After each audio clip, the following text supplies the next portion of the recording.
Okay, this is a video on cross-site request forgery or CSRF. We're going to do an actual demonstration of this exploit using two virtual machines. So cross-site request forgery, CSRF, also known as session writing, is a type of exploit of a website where you can send unauthorized commands from the user to the web application because the web application trusts the user that's logged in. So I'm going to use hidden forms and JavaScript to demonstrate this, and it's going to work all without the user's interaction or even knowledge. Another important thing to remember is that CSRF is not cross-site scripting, which a lot of people mistake it with. Cross-site scripting exploits the trust a user has for a site, whereas the CSRF exploits the trust that a site has in a user's browser. So as an example, let's say we have a bank, I go to bank.com, which is vulnerable to the CSRF.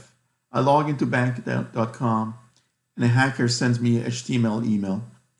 And my webmail client automatically loads the messages and it executes the hacker's request to transfer $1,000 from my bank account to that hacker's account. And if you check the logs, all the evidence is going to suggest is that this transaction was done from my logged in browser. If the bank is vulnerable to CSRF even more broadly, the damage could be a lot worse. So for example, the attacker can forge a password reset request, can change the password, they can change the email, and the attacker could then gain full control of my account. And if I was the administrative user, then the entire website would be under the attacker's control as well, which is similar to what happened or how the Sony hack started. Is my understanding from what I've read on some articles. So we're going to do an actual demo. Okay, to do the demo, we're going to start two different virtual machines. The first one is the actual broken web application. So this would be like the bank's website as an example. So let's go ahead and start that virtual machine. And then we're going to start a second virtual machine, which is going to be a Windows 7 machine, which is going to be basically the user's workstation. That's where all the action is going to happen. So let's start that. Okay, now we're on the Windows 7 virtual machine. We're going to use a tool. There are many tools out there, but the tool that we're going to use is Burp Suite. And we're going to use Burp Suite to basically be able to intercept the traffic so we can analyze it and then come up with the exploit or an attack by studying and looking at the actual web traffic to see how the bank website works. So I'm going to go ahead and start Burp Suite here. And I'm going to go over here, and right now the intercept is off, so which is fine. Let's go to our application. This is our application that's vulnerable, and we're going to log into it.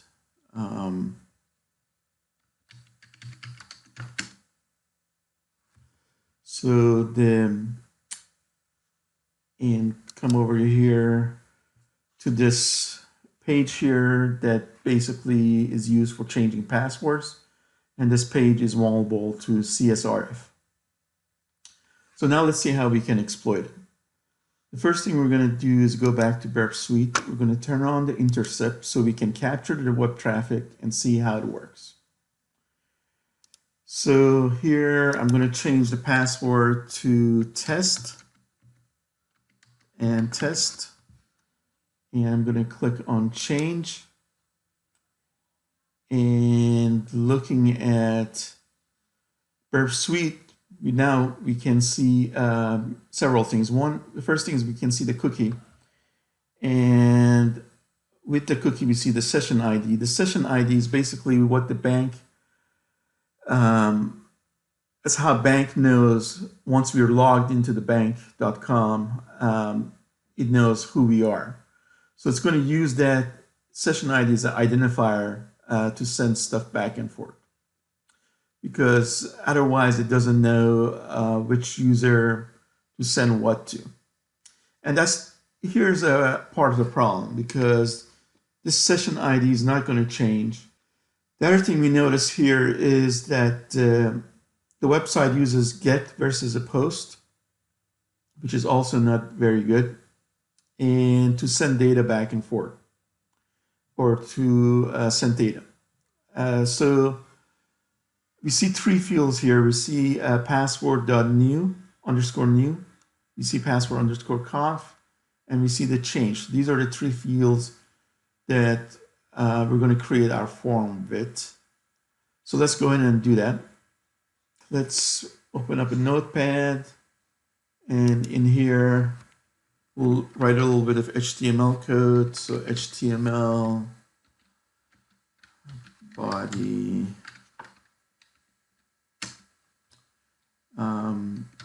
our form, the action is going to be the URL of the website. Okay, going to copy that.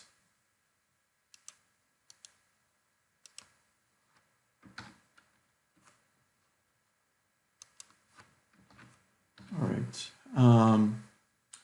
The method, as we noticed, is get.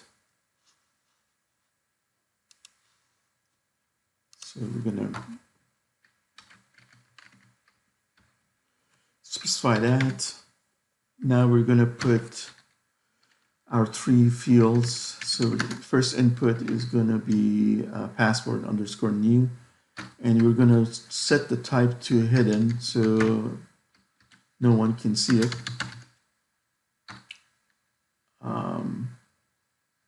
Or the user can't see it. So that's password _ new. And the value that we're going to set it to is hacked. So we're going to change the password to hacked. Now we have two more fields here, so I'm just going to do a copy and paste here real quick, and then we can change it. So the next one is password.conf _ conf rather.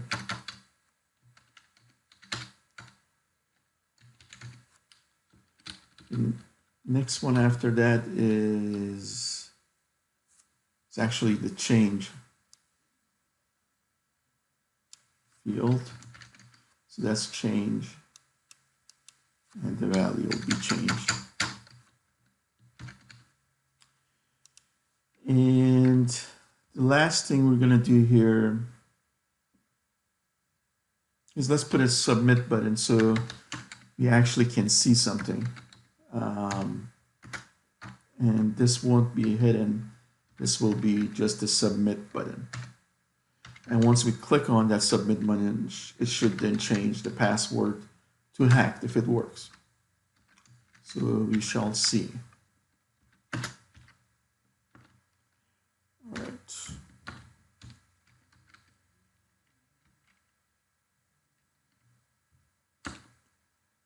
All right, and that should be all we need. So we're going to save the file.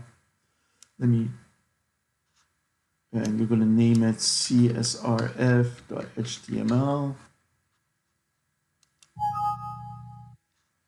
Now let me put it actually on desktop.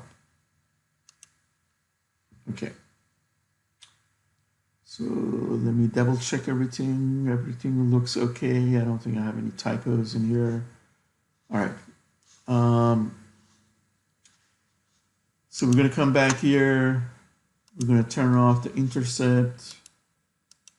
and let's see if now it works. So let's go ahead and go to, let's say now we logged into our bank site. Now we're going to go check our webmail, and here comes the email from the hacker. So here's the submit button I was talking about. I'm going to click on it, and this should change the password. All right, so let's see if it worked now. We're going to go ahead and log out, and let's come here. So the password should be hacked, so I'm going to just copy that. So it's going to be admin, and now if it worked, the password should be, I'm going to paste hacked, and there you go, it worked. All right, so that was step one. So next we're going to automate this form so it self-submits. So let's go back to Notepad, and we are going to call this, going to give this an ID of form 1, and the name is going to be form 1 as well. And then we're going to write a little bit of JavaScript to submit the form or self-submit. So, so script, and we're going to do document.forms, and we called it form 1.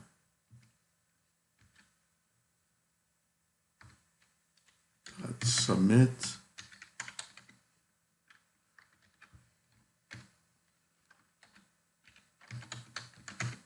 Okay, so this is all we should need. So let's go ahead and save it. And let's change the password to hacked1. And I'm going to go ahead and copy the password here so we can later paste it right into the website when we log in.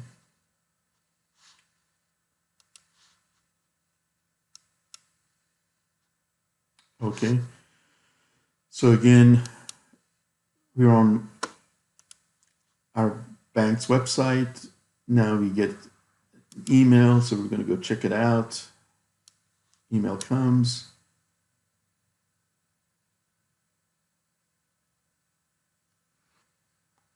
Okay, and looks like it worked. So let's go ahead and log out and log back in. This time the password should have changed to hacked1. So we're going to paste it. And there we go. So that worked. Okay, next we're going to embed an iframe into our webmail or our email.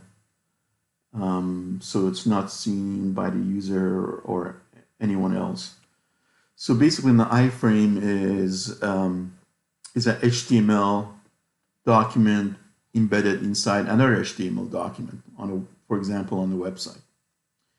And the iframe HTML is often used to insert content from another source, such as an ad, or also used for tracking. So a web designer can change the iframe's content without requiring the user to even reload the surrounding page.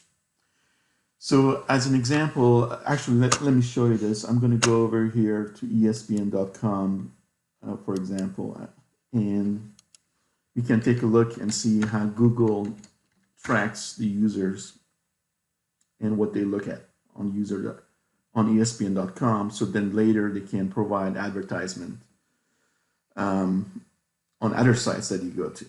So let's go ahead and bring up ESPN.com. And We're going to go ahead and inspect the page here. And I'm going to just do a search for iframe.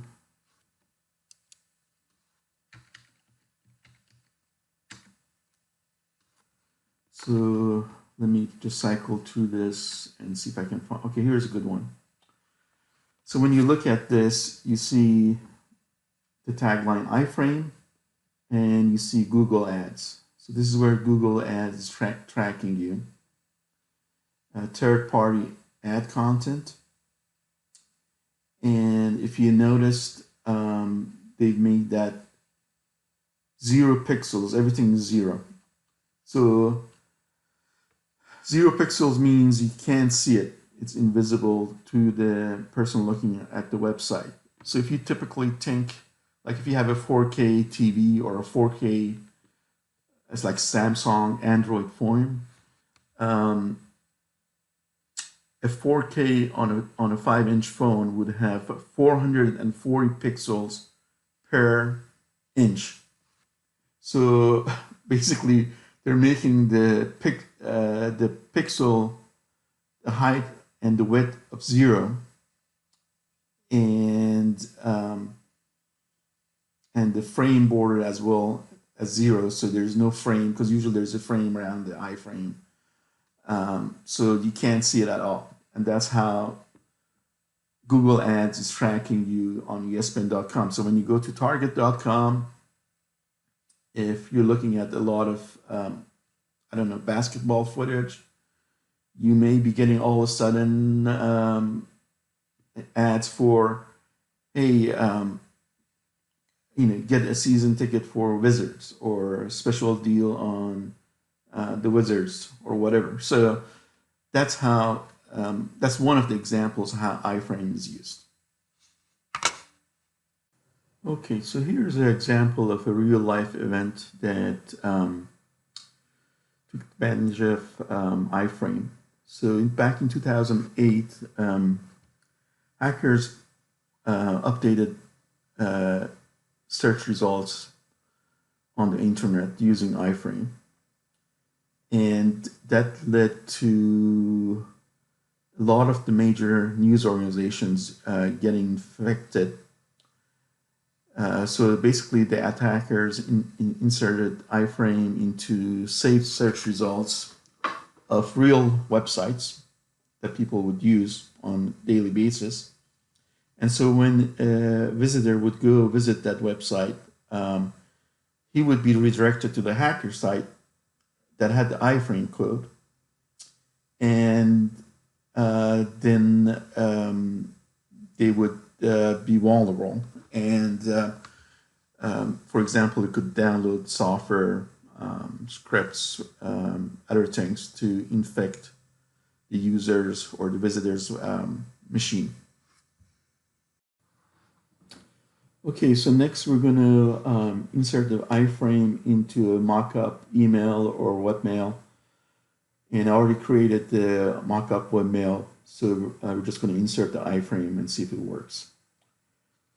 So let's go into Notepad. And here's the mock-up email file. And in here, we're going to insert our iframe to change the password. All right, on the website that you are using. All right, so the file we created earlier on, we're going to reference that. That's where the password is changed. So that's on our C drive. It's under our desktop. It's on our desktop. The name we gave it was CSRF HTML. We're going to make the width 0. We're going to make the height also 0. We're going to change the frame to also 0. Otherwise, you're going to see a small dot on the screen. So it's going to be completely invisible now. All right. So that's all we should need. So let me check, make sure I don't have any typos here. Iframe source, okay, width 0, height 0, framework. Okay, that's it. So I'm going to save it. I'm going to go back to the file that we had created before. So the password we had changed previously to the admin account was hacked1. So I'm going to make it I'm going to change it to a nice long password. So let's just make it hi.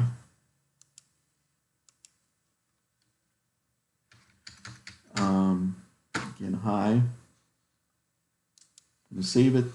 So now if this works, the password should be changed to hi. All right. So let's go ahead and test it out. So here is our banking site or whatever site we're logged in that's vulnerable to the CSRF. We're going to go to another site here, and we do some work, and then we decide, okay, we're going to check our webmail or email. So here we go. So here's our email. Now let's test it out and see if the admin password was changed to hi. All right, so let's go back to our application here. We're going to log out. And over here, we're going to do admin. And the password now should be hi. And there we go. So it worked. So that's how you do a CSRF. It's a simple example, but it shows you everything and how it works. So hopefully now that you've seen it, it makes a lot more sense. Okay, so let's talk about some steps that you can take to prevent CSRF. This used to be a big issue a few years back, and it was on the top 10 list. It was number 5 on the top 10 list, but since then it's actually dropped completely out of top 10 because a lot of the frameworks that are out there now have built-in CSR protections. So that's basically what you want to make sure. So any framework you use, for example, .NET has built-in CSRF protections. Now, you have to implement that correctly and actually use them, but they're there, so you should use it. You should always use same site cookie attribute as well. So for session cookies. And so basically same site is a cookie attribute similar to HTTP only. And it helps the browser decide whether to send cookies along with the cross-site request. So the possible values for this attribute are lax, strict, or none. And the strict value will prevent the cookie from being sent by the browser for all cross-site browsing cases, including just following a regular link. So, but in some cases, like the bank site that a bank website doesn't want to allow any transactional pages to be linked from external sites. So in that example, it would be highly recommended to use the strict flag for it. But not all sites will be able to do that for functionality reasons. So that's why the lax value is a reasonable balance between security and usability for some websites. So, and with the lax value, only cross-site requests that are allowed are ones that use safe HTTP methods. So those are the only ones that will be allowed. So starting in February 2020, actually Chrome is now marking all cookies as same site for lax. So, which is a good thing. And Firefox and Edge are planning to do the same, or they have done it by now. I'm not sure. You will have to check. So another reason why you want to use the latest browser if you're a user, because Browsers such as Internet Explorer 8, or which is back from 2009, and there's still people who use it, are not going to be able to take advantage of that. And in fact, probably a lot of the websites they're going to visit are not going to work properly. Other things that you can do to prevent CSRF as well. One, don't use get, which is what we had in our example.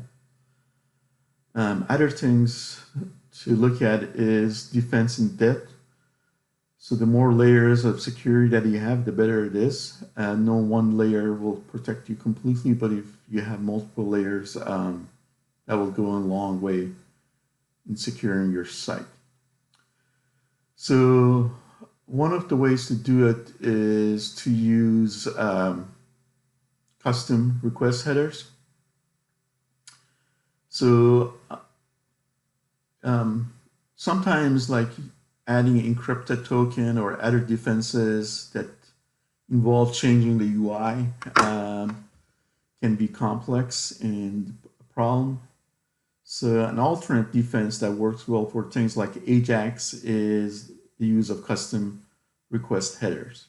So an example of Ajax implementation, in case you're wondering what it is like Google's suggest feature.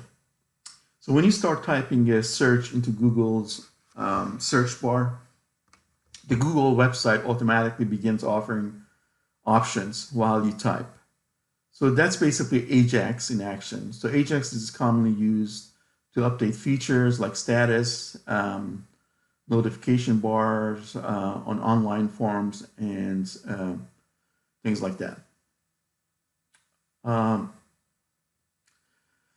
The next thing we can do is to verify the origin. So that's again something that we didn't do in our example. You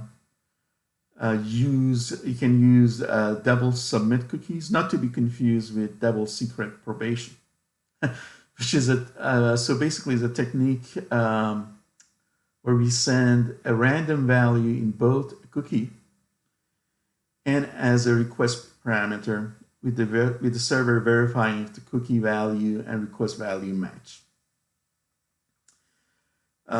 Some other things you can do is using like user interaction based protections. So especially for highly sensitive operations. So that would be like a CAPTCHA would be something that you could use there. And also remember, a much bigger problem, if your website is vulnerable to cross-site scripting, then basically everything you've done to protect yourself with CSRF is completely useless. And that's a much bigger problem. And I can do a video similar to this one for cross-site scripting if you're interested, or other types of vulnerabilities or attacks, such as SQL injection or any type of injection flaws. If you're interested in that kind of thing, or you think this was helpful, please put it in the comments section below, and I can create some content for you. Thank you.